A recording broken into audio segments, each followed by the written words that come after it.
getting kind of jungle-like in the greenhouse again. And I've got a lot I can harvest.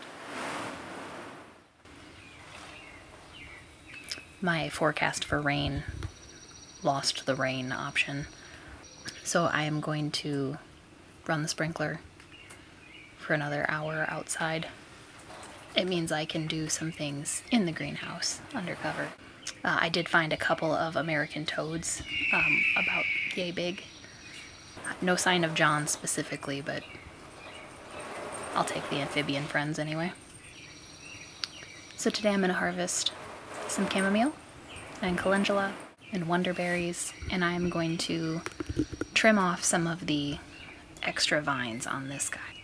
So since I've dedicated 2 to climbing, anything extra than that means the plant is focusing on vining instead of fruiting. So I'm going to clip off the ones I don't want extra fruit on, and it's already almost reached to the peak of the greenhouse. So I think it's time to trim it back a little bit. And then the wonderberries are taking over again, so I need to pretty heavily prune those back as well. Train up my watermelon and my futsu squash. And trim back the tomato leaves, because those are also getting excessive in here. Other than that, I've got potted plants I need to mess with and seeds to start, so when life's been busy, it's been really nice to have restful tasks like harvesting chamomile and calendula and picking the berries. So I'm going to tame the jungle a little bit, and I'll take you along with me.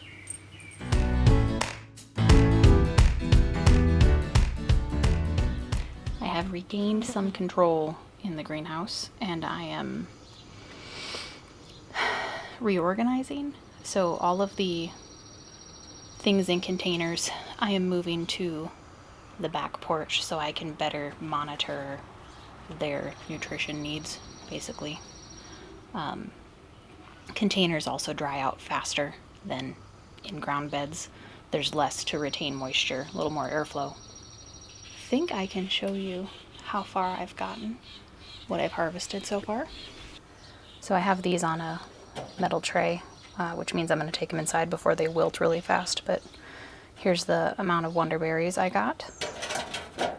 This is feverfew. It's good for migraines. Interestingly enough, it's the leaves, not the flowers. Calendula. And then I've got a bunch of chamomile. So that's been taken care of. I have pruned the wonderberry forest again, because I still have this sad little red okra that needs some attention. And by pruning so heavily, these berries will get better light, which means they'll ripen better. So it not only helps the okra that I want there, but the wonderberries as well. And then I pruned the tomatoes, checked on the cucamelons there. I haven't gotten any fruit off of the stabby tomatoes yet, but the flowers are sure pretty. So then here's the tomato portion. This flowering leek is beautiful. What's interesting is that I've hardly had to help these cucumber plants. They've been twining pretty well on their own. And then my futsu squash, I've had to give him a little bit of help, but he's been doing pretty well too. The peas have some aphids on them, but they're doing okay. And then the cucamelons for those are about halfway up. Here's a cucamelon leaf. No cucamelon fruit yet, but I have seen some flowers. And then I've got peppers starting.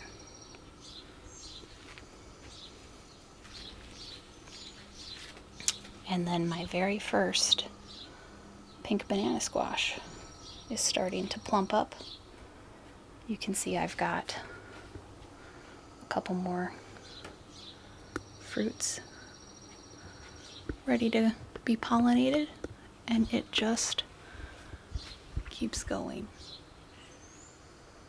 I've reached the top trellis.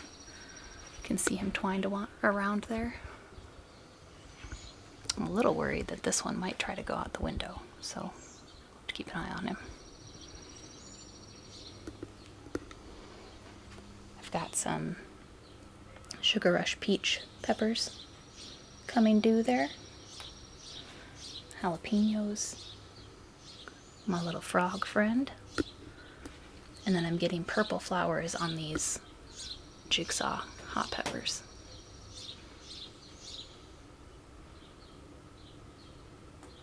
What's up, little buddy? This is cool because I've got two hanging around of these little friends. Woo! And because of how I have the cinder blocks situated, he's got a little cool crevice he can hang out down there. And then same thing under there. So there's all sorts of little toad habitats happening in the greenhouse, which is good. That's what I want. And some of my large tomatoes are starting to blush. Be a while till they completely ripen, but given that the tomatoes in the main garden are not ripe yet, I'm counting my blessings. I think it's getting sunny enough. I need to put on a hat though. Okay, had some toast, hat obtained. I need to empty the orange barrel over there onto the compost pile, and I've got to plant up this alyssum. It's getting too dry in that container, and it'll be a good living ground cover. But I harvested the calendula, the chamomile, and the feverfew, but there's other things I want to harvest and dry to use later, one of which is dandelions. I make dandelion wine. It's delicious. I also make dandelion jelly, which essentially tastes like honey. It's sometimes called poor man's honey, but it's really tasty. I also have made dandelion root tea. So I'm going to harvest what I can from the dandelions that are flowering. And I'm also going to pull some of the comfrey leaves. Some of those are going to go on the compost pile as well to add to my layer of greens. And some of those I'm going to dry down because I make comfrey salve. That's usually an activity I try to do in the winter because A, it heats up the kitchen, which is nice, and B, I have enough going on outside in the summer, so having the opportunity to dry things down to make salves in the winter is a nice way to spread out the workload. I also filled up the bird bath, so if I catch them hanging out around there, I'll try to give you a peek.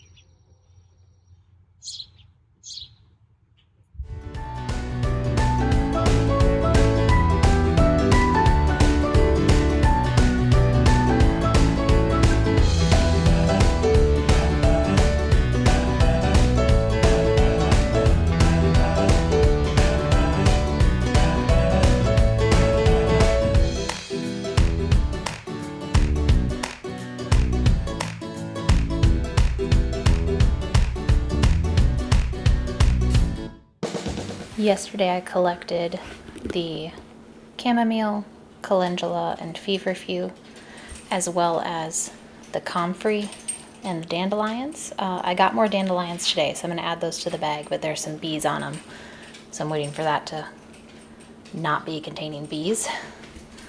This dried comfrey, I was able to I filled the dehydrator with it, and then I was able to get 2 quart jars out of that. Things like comfrey are going to be available all summer, so having a couple quarts at a time isn't bad. I'll likely use both of those quarts to make salve during the winter or early spring. The flowers for the calendula, that's also used for skincare that I make for salves and whatnot. also over the winter. Feverfew and chamomile I use as tea separately throughout the season. And then the dandelions, I make dandelion wine. I will need about 3 of those freezer gallon bags to make a 5-gallon thing of dandelion wine.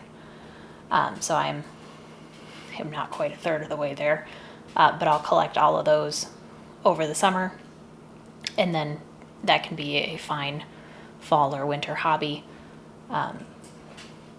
It depends on by the time I get however much I need.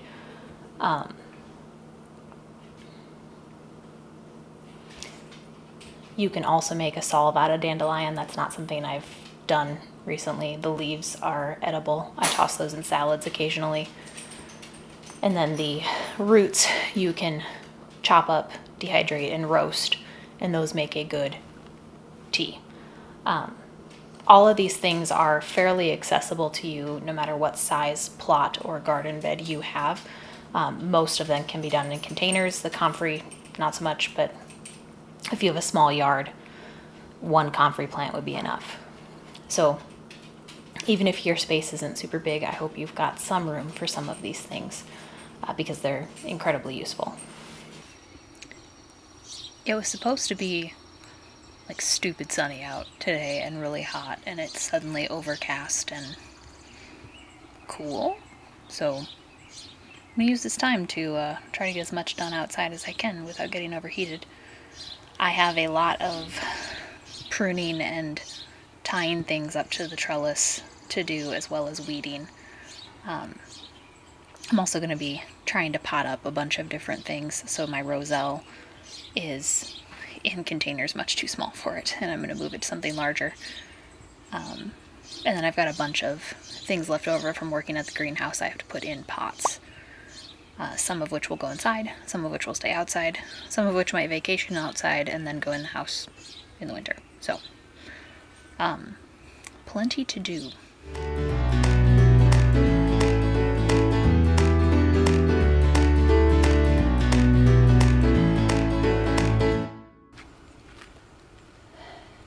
It's Wednesday evening, and it was actually really crisp feeling this morning at like 70 degrees Fahrenheit, and now it's 84, which is not really my favorite, but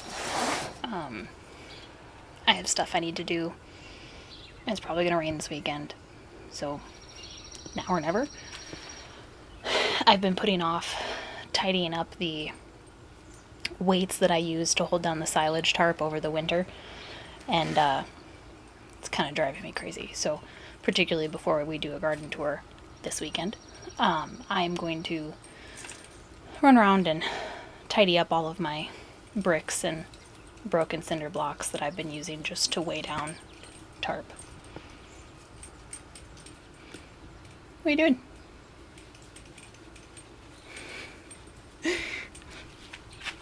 And then this morning, when I was enjoying my coffee, I had to put a little more support in here for my pink banana squash because look at him. So I used the twine to go across, made a little more of a hammock, and then I've got one of those starting right there. So here's the first pink banana squash. He'll color up as he ripens. Here's some male flowers. And then I hand pollinated this female flower. And then there's another one up here that I don't think I got to in time because he looks like he's going away. But there's more male flowers. There's another female flower up here. And he's just keeping on.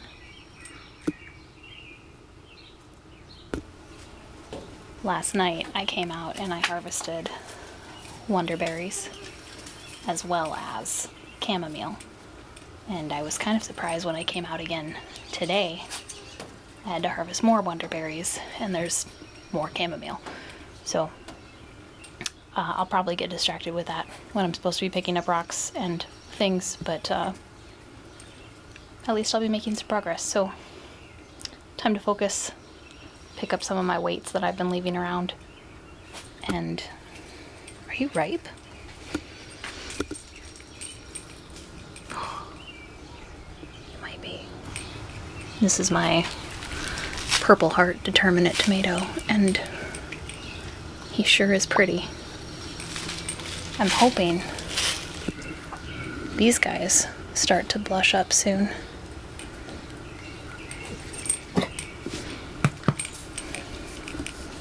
No sign of little cucamelons yet on these vines.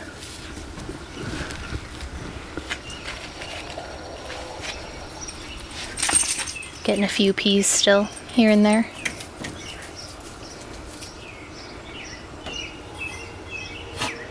Tiny little pollinator there. And then this is my first black futsu female flower.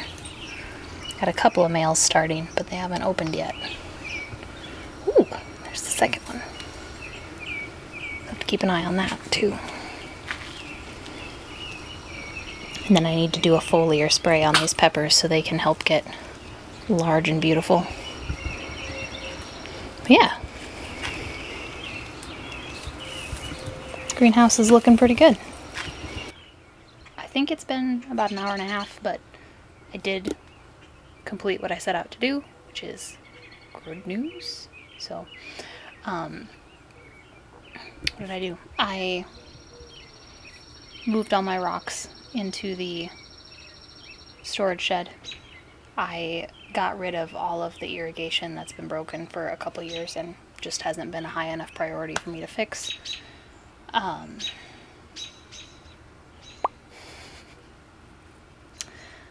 And I threw it away because there's the butterfly. It's garbage pickup night. And so getting this done tonight was rather nice because now it's gone. So that's great. There's more I want to do, but that's probably going to end it for this video grouping. In the next day or two, I will do June's garden tour, so I'm looking forward to that. And I'm genuinely excited about how much progress has been made in the few weeks it's been since I did the last garden tour. The amaranth, I think, is about as tall as I am, and I've got a lot of weeding to do, so it maybe looks a little bit more presentable, but whatever I don't get done is just gonna be featured, I guess. But yeah, the last couple days have been 90 degrees or more, and that is not something I'm prepared for.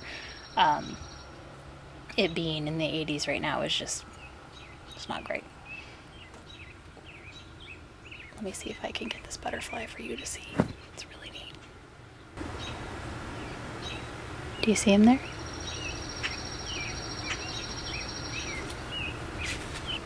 Well, I scared the butterfly. But, that's alright. They'll come back. I've seen quite a few pollinators zooming around in here. I need to unpack some of the things I got earlier so I can do a foliar spray on my peppers and all my other things that would benefit from some Epsom salts on them. And fill up the rain barrel in here, and I'm gonna go do that. But thanks for hanging out with me on this fairly long vlog, because it's been a few days, but it was too hot, man. Anyway, I will catch you for the garden tour.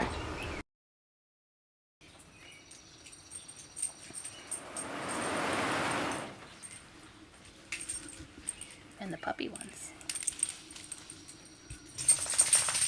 She knew I was talking about friends.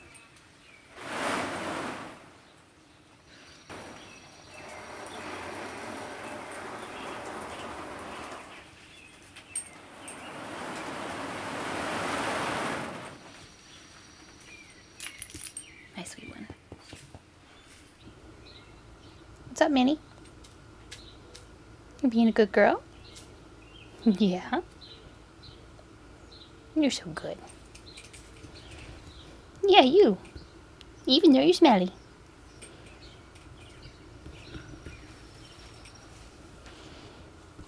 Mr. Flash is on patrol. There's a puppy that lives next door, and he is adamant that the puppy knows he's in charge. Mr. Flash? What are you doing, good boy? Oh, he's so old. Yeah, he's a good baby. Yeah. The amount of humidity happening means that my curly hair just sort of goes and feels a little bit like the puffy dandelion heads before you blow on them. It's not my favorite, but it is what it is.